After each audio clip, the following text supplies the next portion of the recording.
Naman, good morning, good morning. Magluluto kami ng... Ano lulutuin, Nay? Lomi. Lomi. Ayan, inihiwa niya na. Mamaya ako magluluto.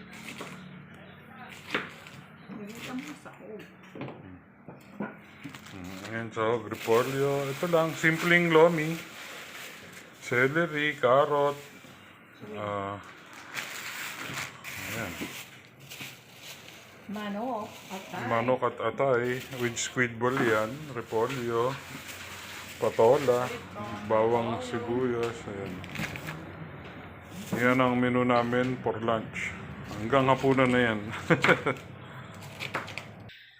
Yan. Pinapakuluan ko na yung pitso ng manok. Tsaka yung atay. May asin, bechin, paminta, konting toyo. Yung sabaw niyan, yun naman yung gagamitin natin sa loob. Good morning, good morning.